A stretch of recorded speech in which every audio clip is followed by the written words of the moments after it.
तो आदाब, नमस्कार, गुड इवनिंग, सत श्रीकाल। एक बार फिर आप तमाम लोगों का स्वागत है क्राइम तक की कहानी के इस एपिसोड में। उम्मीद है पूरी फैमिली अच्छी होगी, अपना और अपनों का ख्याल रख रही होगी। बहुत सारे लोग कई बार ये कहते हैं कि क्या हमारे देश का कानून आम लोगों के लिए अलग, ख़ास लोगों के लिए अलग, ऐसा कुछ है।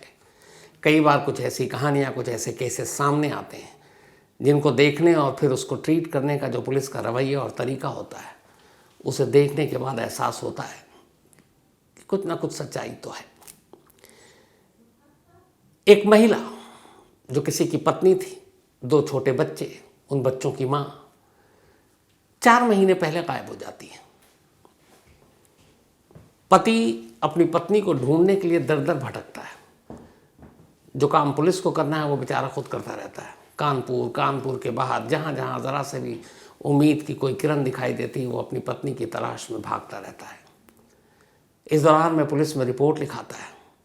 उस रिपोर्ट में वो नाम भी लिखता है जिस पर उसे शक है। फिर भी पुलिस कुछ करती नहीं।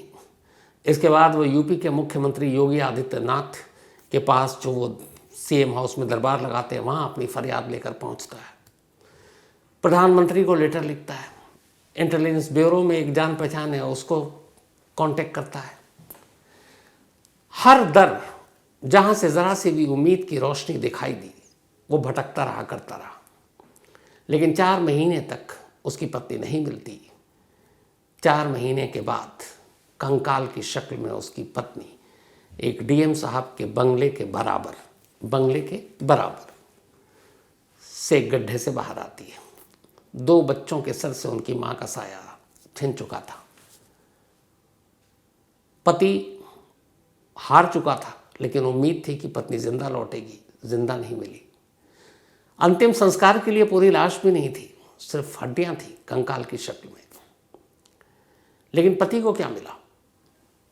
4 महीने के बाद किसी तरीके से जब ये सच्चाई सामने आई, तो पति के हिस्से में सिर्फ बदनामी और रुसवाई आई, क्योंकि पति ने कुछ पोटलियों में गड्ढे से निकले उस कंकाल को झोले में भरकर बदनामी और रुसवाई के साथ उसके पति को सौंप दिया था कि तुम्हारी पति का किसी और से इश्क था, अफेयर था, और इसी वजह से कत्ल हुआ। अब पुलिस की इस कहानी पर कैसे कोई भरोसा करे, क्योंकि इस कहानी में कई ऐसे सवाल हैं जिनके जवाब नहीं है। ये कहानी मैं आपको पहले सुना चुका हूँ। मैं वो कहानी सुनाना दोबारा नहीं चाहता हूँ, न सुनाऊंगा, बल्कि आज कुछ कड़वी सच्चाई आपके सामने रखूँगा। एक शहर में जब एक महिला गायब होती है, फिर उसकी लाश मिलती है, उसका कत्ल हो जाता है, और उस शहर का सबसे बड़ा अफसर, कानूनन संवैधानिक तौर पर उस शहर का हाकिम, डीएम साहब, ज़िला मजिस्ट्रेट, डिस्ट्रिक्ट मजिस्ट्रेट, उन्हें इन सबसे ज़्यादा इस बात की फिक्र थी कि इस केस में उनके बंगले का नाम क्यों घसीटा जा रहा है, उनके बंगले की इज्जत को क्यों बेइज्जत किया जा रहा है। ये क्यों कहा जा रहा है कि बंगले के बराबर से या डीएम कंपाउंड से ये लाश मिली। हमारे कंपाउंड से तो मिली नहीं है, हमारे घर की दीवार के बाहर एक दूसरा क्लब है, वहाँ से मिली है। हालांकि तस्वीर आपको मैं पहले दिखा चुका हूँ। इसके बाद डीएम साहब ने एक लेटर भी भेजा हम लोगों को भी, और ये लिखा है कि आप इसका खंडन कीजिए कि ये खबर गलत है, डीएम कंपाउंड से नहीं मिला है। समझ में नहीं आ रहा कि एक डीएम साहब, जिनको उस लड़की जो गायब हुई थी, बल्कि महिला, 2 बच्चों की माँ, उसकी गुमशुदगी, उसके कत्ल, उसके कंकाल की बरामदगी, इन सारी चीज़ों से ज़्यादा गंभीरता ये दिखाई दे रही है कि क्यों डीएम के बंगले का नाम सामने आ रहा है। और डीएम के बंगले के अंदर तो मिली नहीं, लेकिन हम लोगों ने कभी कहा भी नहीं कहाँ मिली। डीएम के बंगले के ठीक दीवार, वो तस्वीर में आप देख लीजिए। चलिए, हालांकि डीएम का बंगला कोई प्राइवेट बंगला नहीं होता है, एक सरकारी बंगला है। पहले भी बहुत सारे डीएम आए हैं, आगे भी आएंगे, रहेंगे। तो प्राइवेट प्लेस में तो आप नहीं जा सकते, कुछ नहीं कर सकते, समझ में आता है। सरकारी बंगला एक चुने हुए उस सरकारी पद पर जो बैठा है, वहाँ आम लोगों की पहुँच होनी चाहिए, और उससे जुड़ी हुई कोई चीज़ है वो खबर आनी चाहिए। लेकिन फिर भी इस बंगले के बराबर की लाश की कहानी को अभी साइड रखते हैं। अब जो मैं आपको बताने जा रहा हूँ, उसके बाद आप बहुत ईमानदारी से अपने अपने मन में सोच के जवाब दीजिएगा। 4 महीने तक जिस एकता गुप्ता को कानपुर पुलिस नहीं ढूंढ पाई, 4 महीने बाद जिस एकता की लाश डीएम राकेश कुमार सिंह कानपुर के उनके बंगले के बराबर की दीवार में एक ऑफिसर्स क्लब उसके गड्ढे से बरामद होती है और जिसके कातिल के तौर पर जिम ट्रेनर विमल सोनी का नाम आता है, जिसको पुलिस गिरफ्तार करती है, 4 महीने तक वही विमल सोनी और उसकी एक बाइक उन्हीं डीएम साहब के कंपाउंड में नहीं, डीएम कंपाउंड में नहीं, डीएम साहब के बंगले के अंदर पार्क, कत्ल से पहले। हो सकता 4 महीने हो गए, क्योंकि 4 महीने से तो वो दिखाई नहीं दिया, ये हो सकता 4 महीने बाद हुए।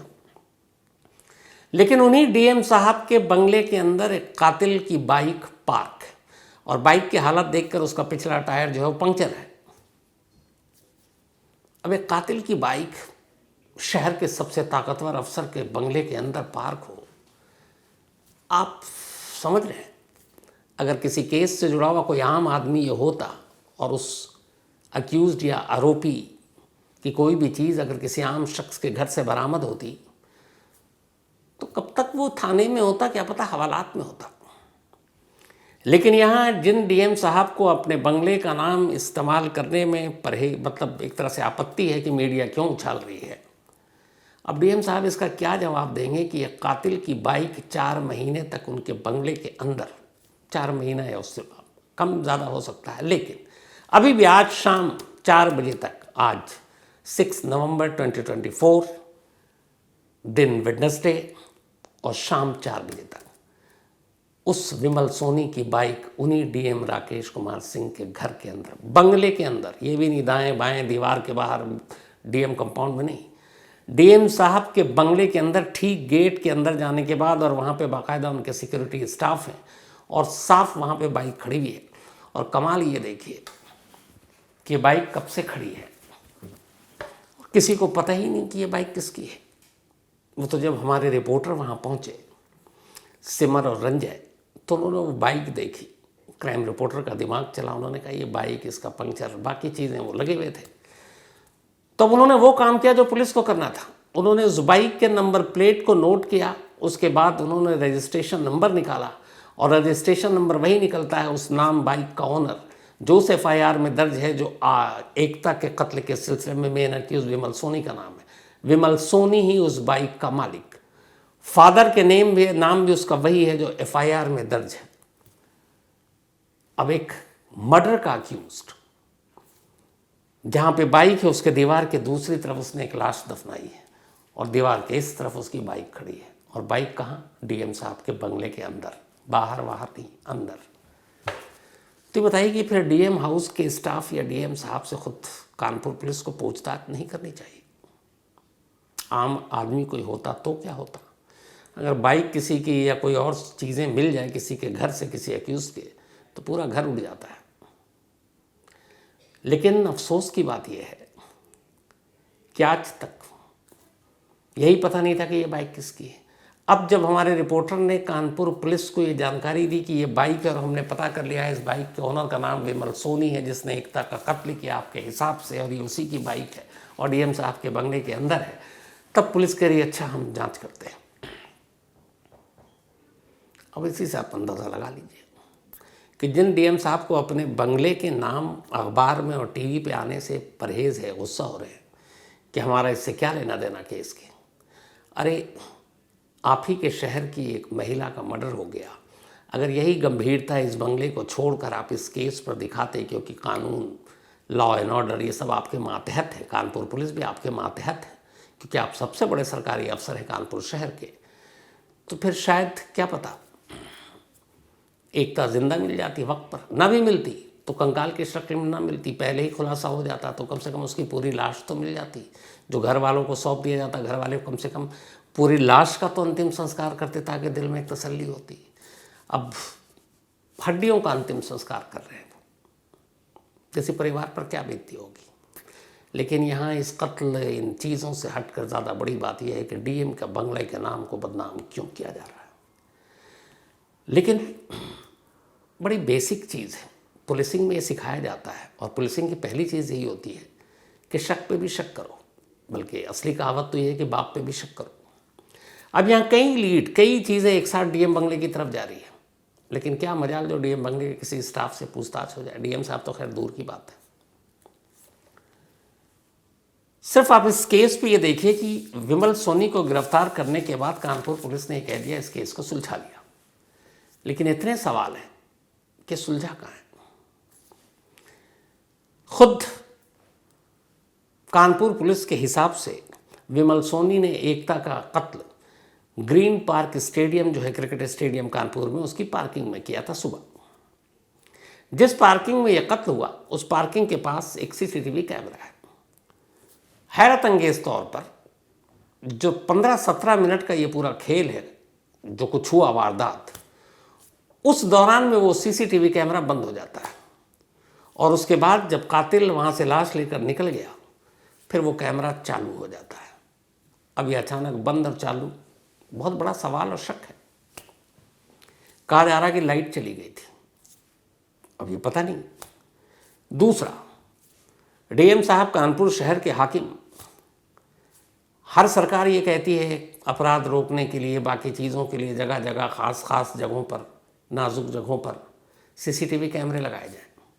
अब डीएम कंपाउंड जो है वो तो मतलब कानपुर शहर का मोस्ट वीवीआईपी एरिया है। वहाँ पे तमाम सीनियर सरकारी अफसर, जजेस, डीएम साहब खुद, ये सब रह रहे हैं। अब डीएम साहब के कंपाउंड के पास का ही सीसीटीवी कैमरा खराब है। जो सीसीटीवी कैमरे की मतलब एक तरह से कहीं ना कहीं तार जुड़े हुए हैं कि डीएम साहब से बहुत सारे अप्रूवल होते हैं कि यहाँ लगाना वहाँ लगाना, तो उनका काम है, उनकी जिम्मेदारी है। लेकिन यहाँ चिराग तले अंधेरे वाली बात हो गई कि डीएम साहब के कंपाउंड के पास के ही वो कैमरे ख़राब हैं।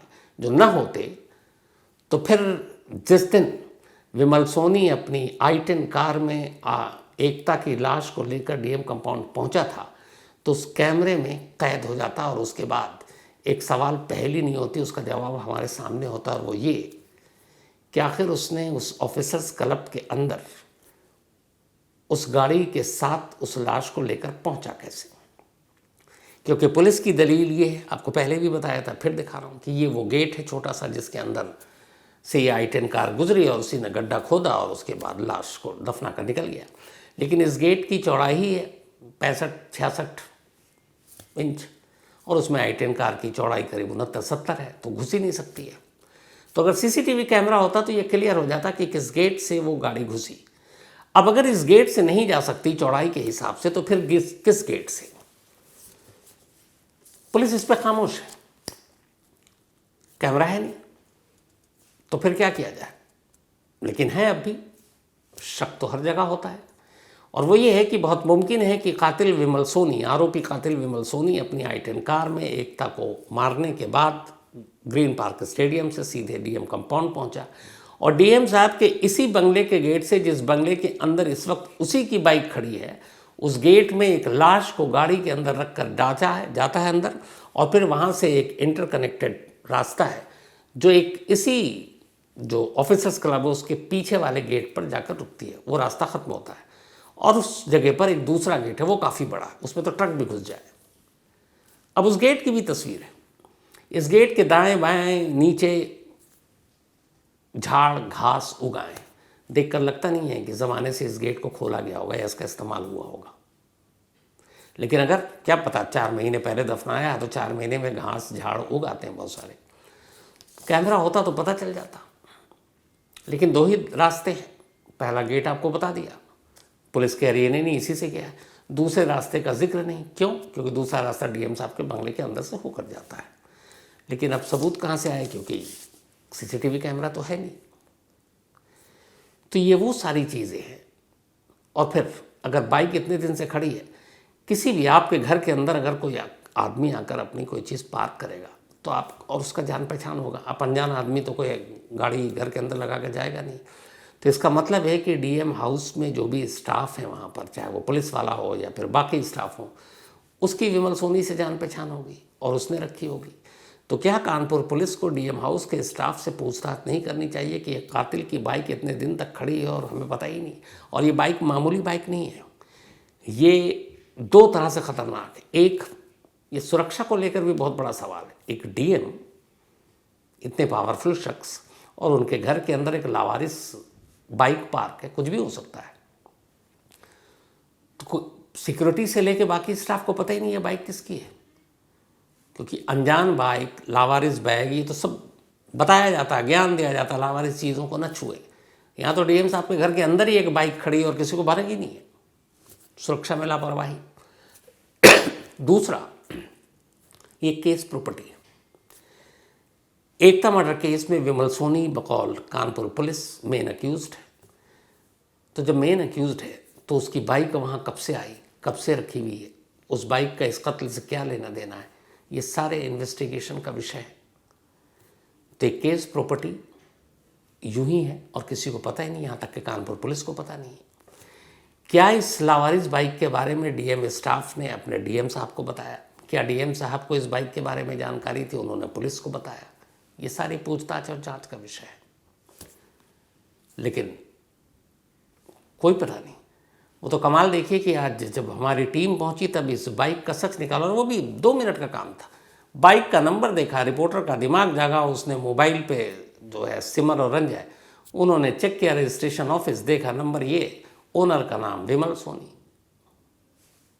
2005 का को खरीदा है ये बाइक, रजिस्ट्रेशन हुआ उसका। तो ये भी पता नहीं। पति कह रहा राहुल, एकता जिनका कत्ल हुआ है, कि पुलिस ने कातिल तो पकड़ा लेकिन कहानी सुनाकर हमारी तो रुसवाई और बदनामी की है। अगर हमारी पत्नी का अफेयर होता उसके साथ तो फिर उसके सबूत होते, लेकिन पति का यही कहना आज भी कि कहानी कुछ और है, साजिश कुछ और है, इसमें शामिल कुछ और लोग हैं। क्योंकि उसके सवाल भी अपनी जगह बड़े जेन्युइन हैं कि अगर पुलिस की ही थ्योरी के हिसाब से और सीसीटीवी के कैमरे जो कुछ भी मिले जहाँ से, उसके हिसाब से एक शख्स एक लाश ले जाकर एक जगह पर 45 मिनट के अंदर 8-10 फीट गड्ढा खोद भी देता है, लाश दफना भी देता है, फिर गड्ढा बराबर भी कर देता है, फिर सुकून से चला भी जाता है, ये कैसे मुमकिन है? तो एकता के पति की जो सारे सवाल हैं वो अपनी जगह बहुत जायज़ हैं, जेन्युइन है। और दूसरा, बिना पुख्ता सबूत के इस तरीके से किसी का कैरेक्टर असैसिनेशन करना, क्योंकि पुलिस जो बयान देती है मीडिया उसी को उठाकर दिखाती है और चलाती है। हम सब वही कहते हैं। आरुषि केस में भी हम लोगों ने देखा, जिसमें बाद में बहुत हंगामा हुआ कि आरुषि एक नाबालिग थी, लेकिन जिस तरीके से उस वक्त के जो पुलिस अफसर थे जिन्होंने प्रेस कॉन्फ्रेंस की थी, उन्होंने बाकायदा नाम भी लिया और सारी कहानी बताई, जबकि जो माइनर होते हैं, नाबालिग होते हैं, और रेप और मर्डर के केस में उसका नाम डिस्क्लोज नहीं करते। लेकिन पूरे नेशनल मीडिया ने 1.5 घंटे तक उस प्रेस कॉन्फ्रेंस में नाम सुना, एक पुलिस अफसर की जुबानी। यहाँ भी सेम, कि जब तक आप पहले पूरी जांच तो कर लेते, और आपकी जांच की आपने 4 महीने तक किया क्या? 4 महीने पहले एकता गायब हुई, पुलिस ने कहा कि दम भरा दावा किया कि हमने हर जगह ढूंढा। अब सिर्फ एक एग्जाम्पल से आप अंदाज़ा लगा लीजिए कि कहाँ ढूंढा होगा। जिस विमल सोनी का नाम पहले ही दिन 24 जून को एकता शायद गायब हुई थी, 25 जून को पति राहुल ने पुलिस में रिपोर्ट लिखाई और उसमें नामजद रिपोर्ट लिखाया कि विमल सोनी पे हमें शक है कि उसी ने किडनैप किया है। अब पुलिस के पास नाम है विमल सोनी का, मोबाइल नंबर होगा, पुलिस ये कह रही है कि उसने मोबाइल स्विच कर दिया, हमें पता नहीं कहाँ है। ये बेसिक पुलिसिंग है कि अब विमल के बारे में जब आप अपनी जांच शुरू करोगे तो आप ये देखोगे ना कहाँ रहता है, क्या करता है। आपको पता है वो जिम में जाता है, जिम में काम करता है, घर कहाँ है ये भी पता है। फिर बेसिक ये होगी कि उस दिन अगर आया तो उसके पास गाड़ी क्या है, या अगर भाग सकता है तो किस चीज़ से भागा है, तो उसके पास कार है कि बाइक है। जैसी पुलिस अगर ये सोचती कि बाइक है, उसको पता चल जाता तो उस बाइक का नंबर भी मिल जाता 4 महीने पहले, और उस नंबर को फ्लैश करके आसपास या कानपुर के बाहर यूपी के अंदर ही अलर्ट कर सकती थी कानपुर पुलिस कि ये नंबर है, ये सस्पिशियस है, इस नंबर के बाइक का जो ओनर है उसकी हमें तलाश है एक गुमशुदगी के केस में।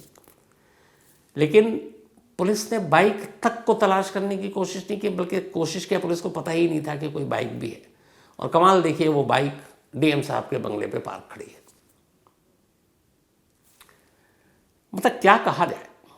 और डीएम साहब वो इस बात पे नाराज़ हैं कि कत्ल किसी और का हुआ है, कातिल कोई और है, लाश हमारे दीवार के उस तरफ दफनाई गई है, हम इस तरफ रहते हैं, तो हमारे बंगले का नाम क्यों आप ले रहे हैं। बात यहाँ पर यह है डीएम साहब कि आपके बंगले को या आपको बदनाम करने की कोई कोशिश नहीं है, और ऐसा होना भी नहीं चाहिए।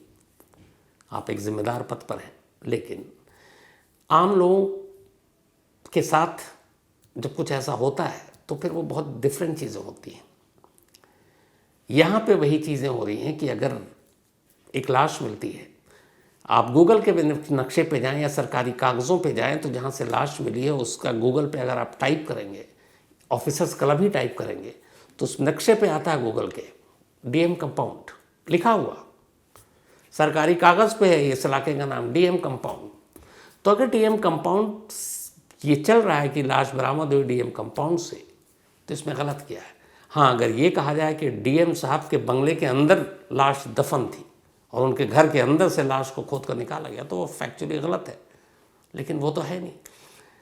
कहा ये गया, दिखाया ये गया कि आपके बंगले के कंपाउंड के बराबर में एक लाश थी, और ये इसलिए खबर भी थी क्योंकि आम आदमी या कोई कातिल ऐसी सुरक्षित जगह पर जाकर लाश को ठिकाने लगाने की सोच भी नहीं सकता।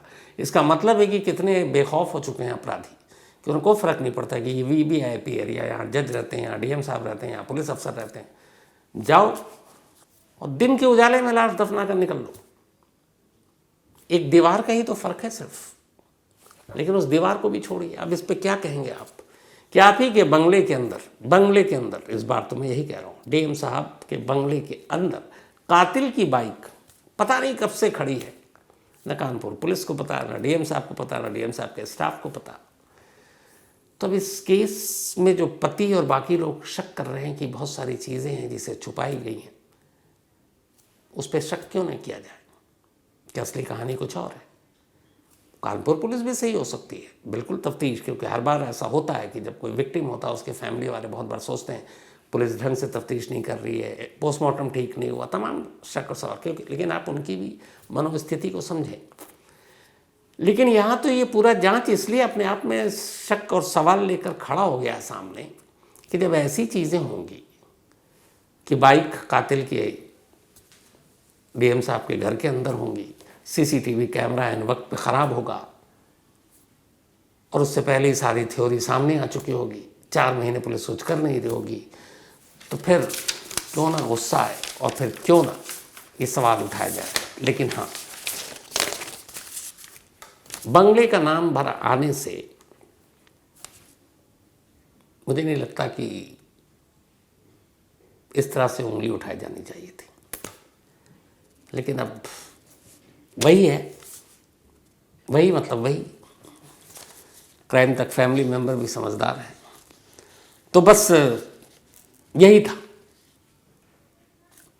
बाकी आप लोग अपनी राय ज़रूर दीजिएगा इस कहानी पर, क्योंकि कुछ भी हो, राहुल को इतना हक तो बनता है कि उसकी पत्नी के साथ क्या हुआ, कैसे हुआ, क्या वजह थी असली, वो सच कम से कम वो जान सके, और कल को उसके बच्चे बड़े हों तो वो उसे बता सके। और ये सच भी सामने आना चाहिए कि डीएम साहब के बंगले के बराबर की जगह को लाश दफनाने के लिए क्यों चुना गया, और डीएम साहब के बंगले के अंदर ही ले जाकर कातिल ने अपनी बाइक क्यों पार्क की, खुद से या किसी और स्टाफ की मिली भगत से। लेकिन था तो कोई अंदर का, बाहरी आदमी के तो औकात ना है, हिम्मत नहीं है कि वो अंदर जा सके, तो इसलिए इस बात की जांच होनी चाहिए। तो कहानी में आज इतना ही, लेकिन कहानी ख़त्म करूँ उससे पहले वही अपना सिलसिला। आज तनवीर फातिमा और मोहम्मद साद दोनों भाई बहन हैं और इनका आज बर्थडे एक साथ, तो हैप्पी बर्थडे तनवीर फातिमा और साद, आप दोनों हमेशा खुश रहो। और ये जाकिर हुसैन ने भेजा है, जाकिर हुसैन साहब इन दोनों के फादर हैं। इसके अलावा नयांश पाटीदार, इनका भी आज जन्मदिन है, तो हैप्पी बर्थडे नयांश। और एक रजत पाटीदार भी है अपने क्रिकेटर, अच्छा खेल रहे हैं।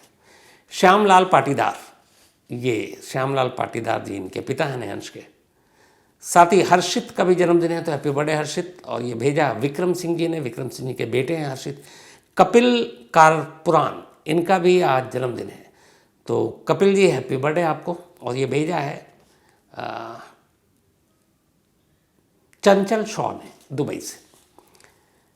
इसके अलावा आज पूनम जैन जी की बिटिया का भी जन्मदिन, उन्होंने बिटिया का नाम नहीं लिखा, लेकिन कोई बात नहीं, पूनम जी पूरी क्राइम तक फैमिली मेंबर की तरफ से हैप्पी बर्थडे। और साथ ही अर्पिता एंड रवि, इन दोनों की मैरिज एनिवर्सरी भी है, तो हैप्पी बर्थडे अर्पिता और रवि जी, आप दोनों को। ये कनाडा से हैं। और रॉकी और रोज़ी ने भेजा है, तो कहानी में आज इतना ही। ट्रम्प साहब अब यूएस के अगले प्रेसिडेंट होंगे, जनवरी में शपथ लेंगे। बाइडेन साहब का युग खत्म, कमला हैरिस हार गई। बाकी आगे देखिए क्या होता है। तो आपसे मुलाकात होगी कल रात 9 बजे किसी नई कहानी के साथ। तब तक अपना और अपनों का ख्याल रखिएगा। Thank you very much.